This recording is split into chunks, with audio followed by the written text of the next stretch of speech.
President, today is a little like opening day here in the U.S. Senate. We've seen some of our colleagues, incumbents who are already elected, walk down this aisle to be sworn in after winning a 6-year term. We've also seen some new members come in from all around the country, from both parties. Just like every opening day, there's a certain sense of optimism in the air. I just went to a number of receptions, Democrat and Republican alike. People were talking about the need for us to work together. We also are facing a new reality, and that is we have divided government now. Before we had Republican House and Senate, Republican President. Now we have a Democrat-led House to go along with the Republican Senate and a Republican in the White House. We haven't had divided government for a little while. And yet our jobs don't change at all, because our job is to figure out how to work together to get things done. And frankly, here in the United States Senate, we need 60 votes for almost anything, which requires a supermajority, meaning that it's always been the case, really, that there's only one way to accomplish things around here on behalf of the people we represent, and that's to figure out how to find that common ground. It's time to get back to doing that on some of these big issues. I would suggest to you that maybe issues like health care and immigration, we've had a gridlock situation where we just can't seem to figure out even how to get started. I will say that in 2018, the year that just passed, we did make progress in some areas. And it's worth reflecting on that and talking about how that happened, because that would be the model for the future. We made progress on combating the opioid epidemic that has gripped this country, the worst public health crisis we have in our country now. In October, President Trump signed opioid legislation into law that contains a number of different ways to push back against this issue. In my home state of Ohio, it's the #1 cause of death now. Nationally, it's the #1 cause of death for those under age 50. We've had over 70,000 people die in this country last year alone from opioid overdoses. So the president has signed legislation into law that will help. One is called the STOP Act, something we worked on for 3 years. In fact, it came out of some work that we did in the Permanent Subcommittee on Investigations. The presiding officer here today and I are on the committee where we're able to work together, Republican and Democrat alike, and do investigations, deep investigations into issues that then result in good legislation. In this case, we found out that this fentanyl, which is the most deadly of all the drugs now, more people are dying of fentanyl overdoses, synthetic opioids, than any other drug. We found out it comes in through the U.S. mail system primarily, and from China. And we were really doing virtually nothing to provide the screening to try to keep some of this poison out of our communities. So that is now in place. And I've met with the Postmaster General and also with the head of Customs and Border Protection, the two individuals most responsible for implementation, just a couple of weeks ago to talk about how we can more quickly implement that legislation to save lives. But that bill also included some other legislation we've worked on for years. One is to remove an arbitrary cap on the ability for people to get treatment. Some treatment centers capped at 16 beds just because they take Medicaid funding. That made no sense. There are some good treatment centers out there that were turning people away. These are people who are addicted. If they don't get into treatment, they're going to continue to have their addiction, continue to cause crimes, continue to break up families, and cause all kinds of problems for our criminal justice system. So that's a positive part of what's happened here. We also passed legislation in that package to help care for pregnant and postpartum women who are addicted, and for their children, and for babies who are born with this neonatal abstinence syndrome, dependent on drugs essentially, and how to get them through life. Also, last year, we passed important legislation that's already having an enormous impact to push back on another topic that we studied in the Permanent Subcommittee on Investigations that I talked about earlier, and that's legislation dealing with trafficking of women and children. So much of that has moved online. Our research indicated that most of it was happening actually on one website called Backpage. We wrote legislation that enabled the victims to go after some of these websites if they had been exploited, but also to allow prosecutors, including the prosecutors in your state, in your city, in your county, to go after some of these groups online that were knowingly trafficking women and children. And as a result of that, we've made huge progress. It took 3 years of investigation and legislating to get there, but that legislation now, having become law, according to the National Center for Missing and Exploited Children, has resulted in substantial decreases in online sex trafficking of women and children. Lives have been saved. Those who were not able to pursue God's purpose for them in life are now able to, because no longer are they being trafficked. In addition, the permanent subcommittee work, our report helped the Department of Justice indict this worst actor in the trafficking arena online, Backpage, also their executives. We were able to shut down the website altogether because of that. So we've made progress. 2018 was also the first year of the new tax code that has made American workers and American companies far more competitive, and is responsible more than any other thing for the fact that we not only have more jobs in this country and historically low unemployment numbers now, but also we have higher wages. Over the past few months, we've seen this where we've had, for the first time really in a decade and a half, rising wages relative to inflation. So people working hard, playing by the rules, can feel like they're getting ahead again. A couple months ago, it was a 3% increase from the previous year. That's something you want to see happen continually, and this tax reform, because it encourages investment in jobs and expansion, is having that impact. 2018 was also the year we provided more funding for our brave men and women in uniform who are out there protecting us every day. Our military was not able to do its job because we didn't have adequate resources. We were able to do that in 2018 on a bipartisan basis. So there have been some examples of bipartisanship that have made a big difference. And again, I think we should look at those and determine what happened there. Why were we stuck on one issue and yet others we were able to make progress? And I would suggest to you that there are 4 or 5 other issues that are at the point where they have enough bipartisan support that we should be able to get them done this year. I know people say, well, we're getting into the 2020 election. Folks, it's only 2019. We're only a couple days into it. Let's not talk about the 2020 election. Let's not focus on what happens on the talk shows and what happens on the op-ed pages and what happens in terms of the red meat speeches being thrown out from both sides. Let's instead focus on what can we do this year, 2019? There's no election this year, to actually make progress on some of these issues. Some of them are ones that affect all of our constituents in very fundamental ways. Others, perhaps, are not as significant. Right now, we have an opportunity to break this gridlock and to stop the partial government shutdown, and also to make some reforms in the immigration system as we do it. The appropriations process for funding our federal government is stuck right now. There are 7 bills out of 12 that have not been passed. By the way, of those 7, 6 of them have been agreed to by this body, and the other body, Republicans and Democrats alike, have voted for them, so we should get those done. We should also be sure that as we try to figure out a way forward, we do 2 things. One, stop the government partial shutdown, which makes no sense, particularly for taxpayers, which I'll explain in a second, but also strengthen our border. Of course we should strengthen the border. There's a lot of bad things happening on the border. One, of course, is people being able to come across illegally, and that's something none of us should want to see. We'd want to see a legal process, and I think that's true, that pretty much everybody in this chamber understands you have to have a secure border, and there's not a secure border now. Some of it requires new fencing. Some of it requires other kinds of barriers. Some of it requires more technology and more people to be able to respond when somebody breaches a fence or a wall. We all know that. We know there has to be more funding provided there. We should be able to do that. We also, though, should at the same time realize that with regard to government shutdowns, as I said earlier, they really don't accomplish much, because we always go back and repay the workers who have not been working on behalf of all of us.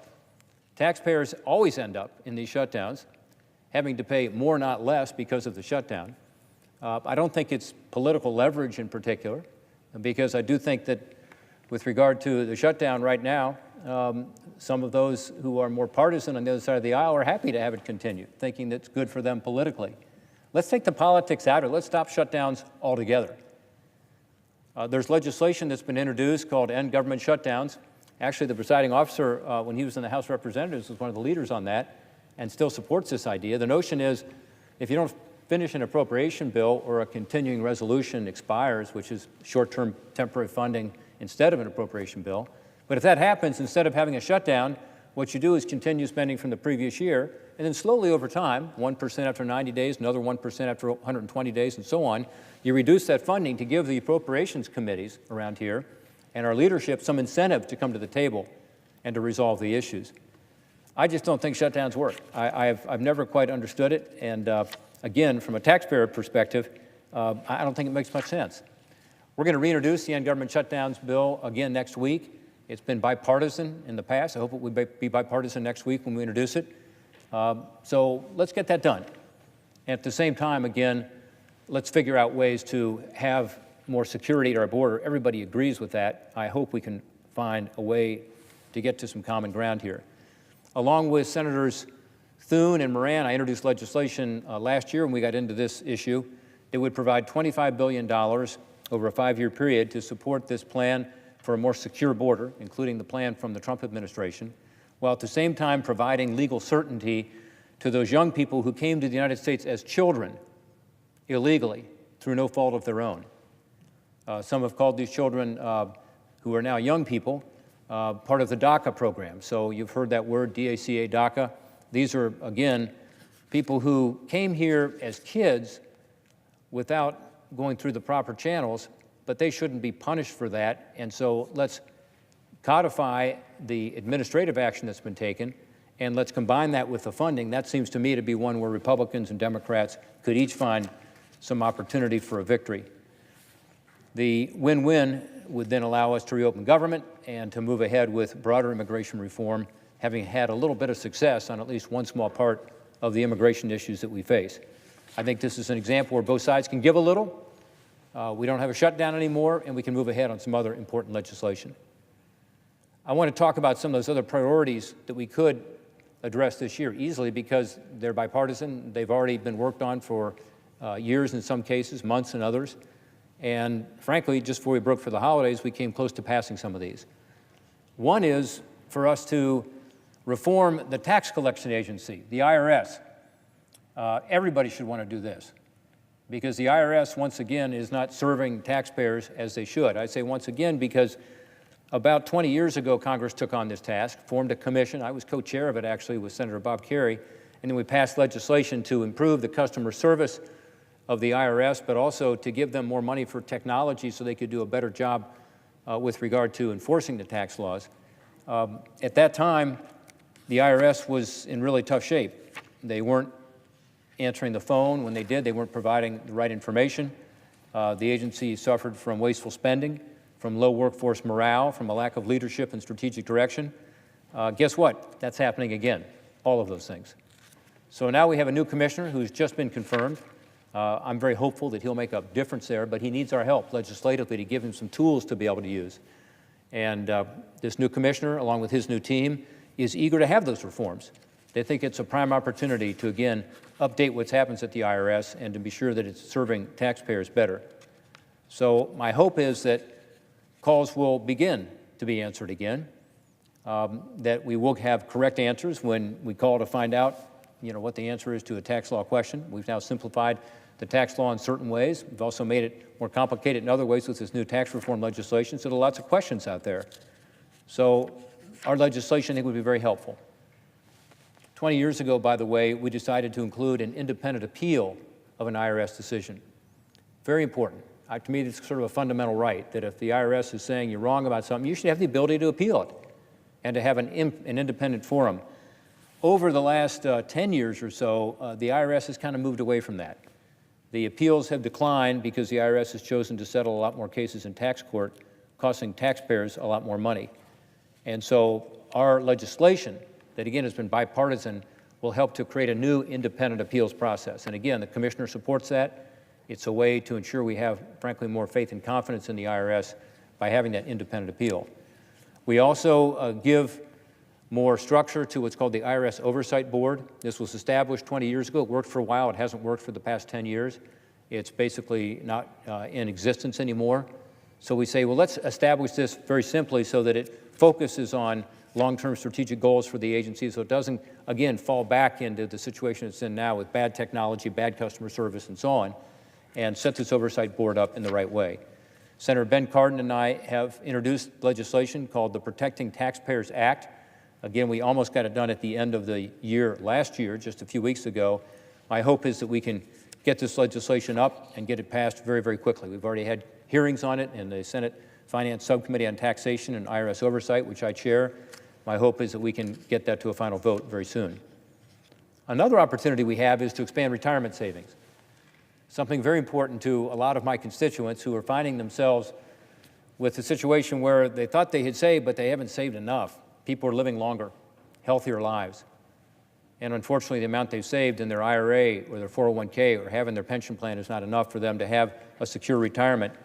So we've done this in the past. Again, we have worked together in a bipartisan way over the years to try to increase what people can save for their own retirement. In fact, Senator Cardin and I, again, Senator Cardin from Maryland, a Democrat, and I have worked together in a bipartisan way going back a couple decades, putting out in that situation, we had 3 different bills that expanded how much you could put away in a 401k or an IRA, say, and having catch-up contributions if you were over 50, and changing the rules to make it easier for small businesses to provide plans.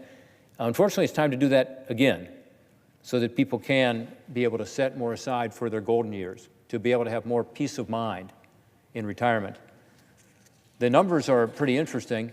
After our 3 pieces of legislation back in 1997, 2001, and 2006, we did see more savings.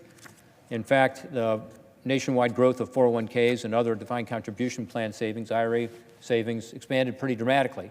179% increase in 401ks in the last 20 years, in the last actually about 17, 18 years, and a 254% increase in IRAs. So we've shown that by passing legislation to provide more opportunities for people to save for their own retirement, that more money is being put in. However, having had those successes, moving retirement savings from about $11 trillion in 2001 to $28 trillion today, there's still a lot more to be done. My generation, the baby boom generation, just aren't saving enough for their retirement. But same with succeeding generations. Young people aren't putting enough aside.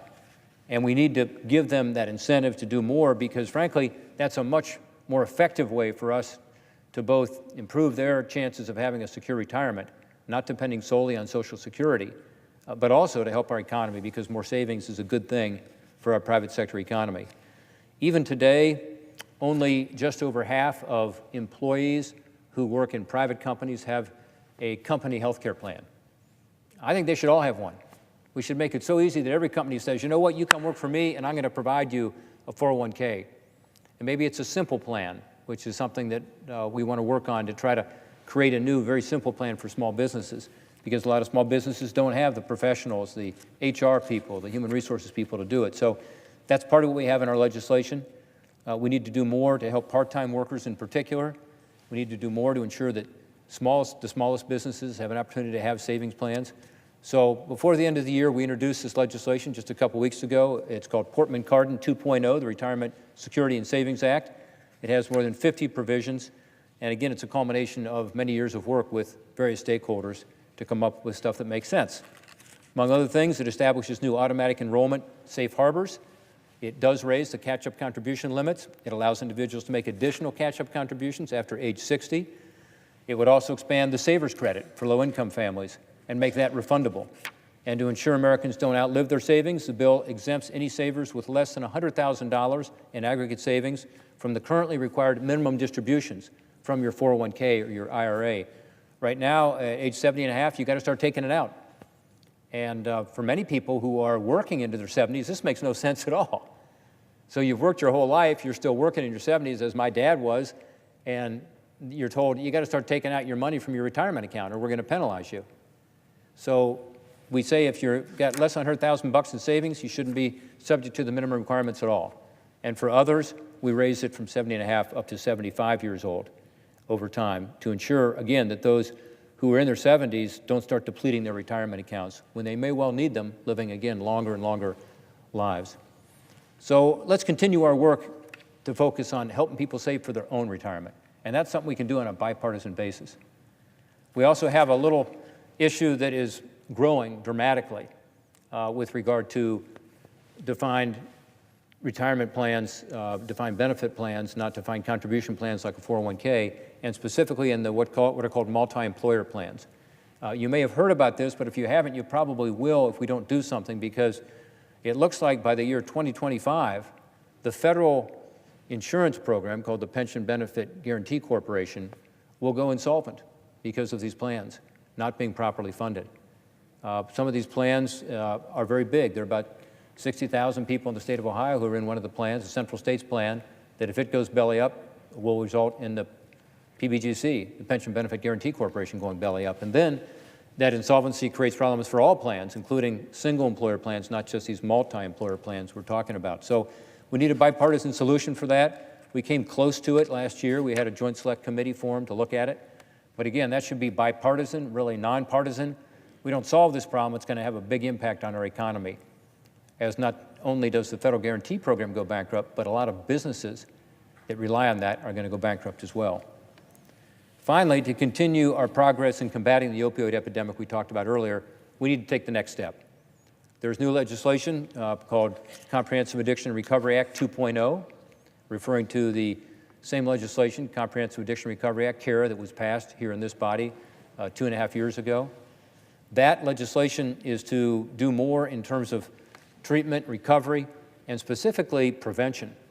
It also deals with this issue that we don't have effective drug monitoring programs back in our states, so that somebody doesn't know if someone gets a prescription for opioids, whether they've already had that prescription often. And they also don't know if someone crosses state lines. In my state of Ohio, people might cross over to Michigan or Indiana or Kentucky or West Virginia or Pennsylvania, as they do, all states of which have opioid problems as well, get a prescription filled there, and we don't know in Ohio that it's a doubling up of prescriptions when they go to a pharmacy in Ohio. So we need to work better on being sure that we have an interstate system. That's in this legislation. We also have a limitation on prescriptions for acute pain. This is based on the Center for Disease Control, the CDC guidelines, that tell you that after 3 days of taking opioids for acute pain, it is far more likely that you're going to become addicted to pain medication. This obviously is a huge issue that we want to stop. So much of this opioid addiction, even the fentanyl addiction we have now, the synthetic opioids coming in, started with prescription drugs. Often started from somebody who was legally prescribed a prescription drug. And again, this says for those who are prescribed after a surgery, let's say, for acute pain, not chronic pain, not cancer, but acute pain, there should be a 3-day limit, again, based on the CDC research that's been done. It's also based on the research being done by the FDA about how pain medication works. And there they say that the opioid medication may be helpful for somebody that has a serious pain issue after an operation, let's say, for acute pain. But after the first couple days, it's much more likely to be handled through something less dangerous, like an ibuprofen. And so there's not a need to have a continual use of these opioids. That alone, getting this 3-day national limit in place, would have a huge impact on overdoses going forward, because it starts with an addiction, it leads to the overdose, and again, for over 70,000 Americans last year, this led to not just an overdose, but overdose deaths, the #1 cause of death among people under 50 in our country today. It also requires hospitals and doctors to not just use these prescription drug monitoring programs, but to share that data to prevent people from, again, cheating the system and getting prescription drugs they shouldn't be getting. Right around the holidays, the New York Times did a really interesting 3-part study on the issue of addiction. And I found it very helpful, and I commend it to you. It was about the science of addiction, and it was about some simple information about how these drugs hijack your brain, essentially. This is a 2-page foldout that was in the New York Times just before Christmas, and it goes through the various stages, from the gateway to opioids we talked about earlier, often from prescription drugs, tolerance to withdrawal symptoms, the addiction, treatment, relapse, and recovery. If you haven't seen it, you can find it online. I would recommend it. It's in very simple language, talking to addicts, talking to experts, and giving people a simple sense of what happens here and what we can do, therefore, to address it. And what we can do is much better on the prevention side. Again, more information out there, understanding how dangerous these drugs are. But second, getting people who are already addicted into treatment. This is in everyone's interest, including our law enforcement officials who are tired of arresting the same people again and again for the same crimes, usually property crimes associated with paying for their habit. #1 cause of crime in my state of Ohio are these crimes. But it's also incredibly important for our families that are being broken apart, for so many of our systems, healthcare systems, our emergency rooms, our neonatal units in our hospitals, which are overwhelmed with these babies with neonatal abstinence syndrome, the huge cost and impact of that on the individuals and the families and on taxpayers. It's something that is affecting employers in big ways now. When I look at the numbers out there in terms of what's happening in our economy, the biggest issue in terms of workforce is really people who are not in the workforce at all anymore. That's at historically high levels. They aren't even applying for jobs. Among men, it's probably at historic levels. Among men and women combined, you'd have to go back to the 1970s to see such low levels of participation in the workforce. That was when we had, by the way, late 1970s, double-digit unemployment, double-digit interest rates, double-digit inflation. We don't want that again. And when you look at it as to why these people aren't working, it is dramatic how many of these people are addicted, that opioids is really driving these numbers at a time when there should be so many more people engaging in the workforce because these jobs are there. The jobs are open, not being filled. Often people can't pass the drug test if they are looking because of their opioid addiction. So it's affecting us in every way, including our economy and our workforce. To address these issues, again, this CARE 2.0 legislation will help, just as will the legislation we passed last year with regard to the synthetic opioids, with regard to providing more treatment for people. I think if we keep up these efforts, continue to pass legislation that addresses the specific problems that are out there, I think this year, 2019, we will see the tide turning. We will see fewer addictions. We will see fewer deaths from overdoses. We will see more families that are not broken apart but coming back together. We will see our communities begin to heal because we're beginning to make progress. It's not showing up in all the numbers yet, but I see it back home with regard to individual regions and cities, with regard to communities that are doing an awesome job as volunteers coming together, using some of the tools we've been giving them to be able to, again, have a more effective prevention campaign, but also getting people into treatment. And where that's working, they're making a huge difference. So I'm hopeful in 2019, if we can keep this up on a bipartisan basis, we'll be able to see this progress be manifested in our communities. There's plenty more that can be done this year. I joined a bipartisan group of colleagues in the Senate floor just before the holidays, calling on the Senate to pass Restore Our Parks Act, which is to deal with the $12 billion backlog, maintenance backlog in our national parks. Things are falling apart, roads, bridges, water systems. And it's a shame because it's really a debt that's owed. We aren't keeping up because our annual budget doesn't provide money for these so-called capital expenses. And yet, if we don't deal with them, it becomes far more expensive. If the roof isn't fixed because it's too expensive, what happens? You have the entire building then, as is happening in one of our great parks in Ohio, have to be rebuilt at a huge cost to the taxpayer. So there's an opportunity here, again, in a bipartisan way to deal with this long overdue maintenance at our national parks. The administration supports it. Our committee, Energy Committee here, and Natural Resources Committee has voted it out of committee with a strong bipartisan vote. The House of Representatives supports it on a bipartisan basis. Let's get it done. There's also been talk of a major infrastructure compromise. We need that. You know, our roads and bridges are crumbling generally, not just in our parks, and we do need to have an infrastructure bill. Maybe the parks bill would be the start of that. We'll see if that can be something where we can find some compromise. We also, of course, have to make progress on health care. The costs of health care are out of control. And I know Senator Alexander talked about this earlier on the floor today, but there are so many opportunities here for us to improve the health care system and the costs and the quality of that system. And this is something that has been very difficult, very partisan. It's been difficult for us to make any progress on it. But I think we've got to kind of put our partisan blinders away and say, how can we actually come up with sensible solutions? And again, some were talked about today on the floor. Senator Collins, who was here earlier today as presiding officer, has specific legislation to have these high-risk pools in states. It's worked in her state of Maine. It can work nationally to be able to be sure that we are reducing the costs for everybody, for their premiums, deductibles, and copays. I think the American people are looking for wins right now. I think it would help our country to have some of these wins. I think there are some great examples I presented today of some pretty easy wins, some low-hanging fruit, whether it's dealing with these issues that we're left with here with the government shutdown and immigration, making some small steps forward on immigration reform right away, or whether it's some of this low-hanging fruit like the reform of the Internal Revenue Service, the retirement savings expansion so people can save more for their retirement, this idea that we can begin to turn the tide on the opioid epidemic that's gripped our country. It doesn't have to be a year of gridlock. It can be a year of progress. And my hope is that on this opening day, as members are walking down the aisle and here with their families and celebrating, and the optimism of that opening day, thinking, you know, hope springs eternal. This can be a good season. this can be a good year. This can be a year where we focus on what's best for the people we represent, focus on what's best for our country. If we do that, I think we will make a difference, and I think we will look back and realize that it doesn't have to be this way. Thank you, Mr. President. I yield back.